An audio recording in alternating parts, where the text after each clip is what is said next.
back at it with the final video of the 1979 red on red automatic Corvette C3 Revival.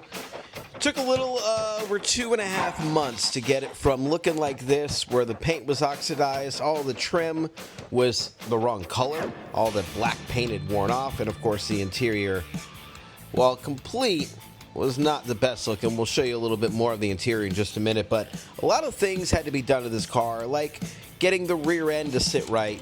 Went through, got some new suspension bushings for the spring in the back, and that really made a big difference. Yeah, those bushings are trashed. This little floor jack.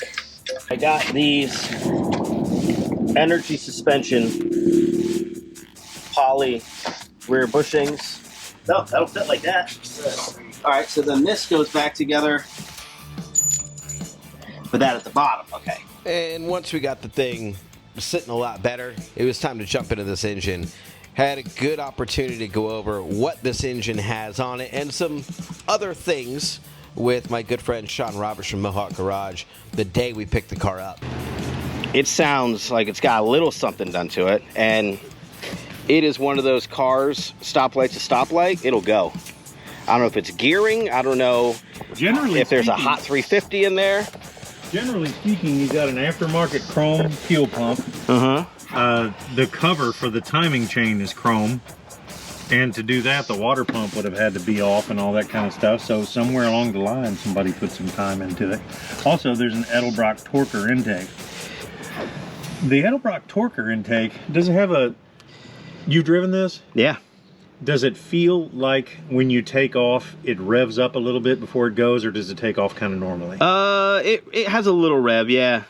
The Edelbrock Torker intake, the hole in the middle there, the plenum, normally on a car that's stock or close to it, it has what they call a divided plenum. And if it's an open plenum like what this intake has, the power is made at a higher RPM. So that makes me think that since it's an automatic, it may have a higher stall torque converter, but it's also, you know, it's got an aftermarket coil. These were big in like the 90s, Excel super coils. And of course, the engine needed a lot of cleaning, tidying up, a lot of detailing, touching up some of the paint, all that. So you can see from where it was to where it is now, it looks a lot better. It really completes the look of the car once you have the hood pop. So I got the paint buffed back.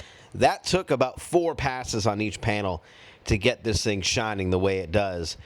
But the real treat is on the inside. This was the interior transformation that happened. As you can see, carpet just completely faded in the rear. Used a lot of dye on that, and you know, decided we're gonna pull the driver's seat out after we noticed there was a little bit of dampness in it. And so getting the lap out was not fun, but we were able to get it in time, clean up this rust, treat it, and then go back over it with a protective layer to make sure that it was good. But cleaning that carpet with a pressure washer, nothing more satisfying than knocking off that old dirt with 3,500 PSI.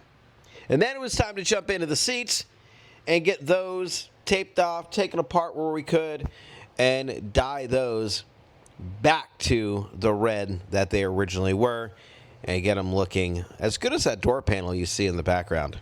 And if you're curious about how to dye an interior of a car, go check out the video I did on it. It goes over the solvent that you need to use to clean it and all the steps that you need to take to ensure you have a quality finish on the dye. After all, they were dyed at the factory. We just need to have some pretty high standards when we try and re-dye them.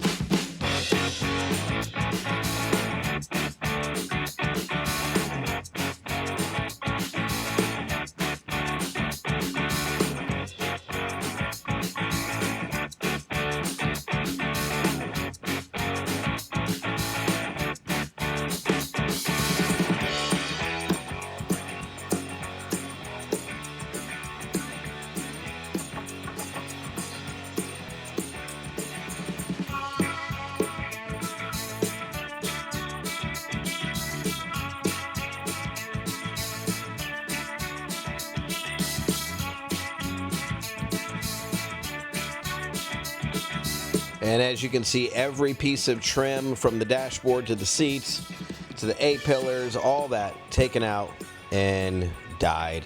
Cleaned and dyed, should I say. And it just looks so much better. Now the paint, you can see here, it did not look anything like this. Went through and I had to compound this car a couple times. And the thing that I actually really saw make a big difference was Meguiar's cleaner wax. That was the one that really made it all look good, feel smooth, and tie it all in together. So as we close this chapter of this beautiful 1979 automatic C3 Corvette, red on red, nice built 350. A lot has been done to this car, hundreds of hours, in fact, to bring it back to where it is now.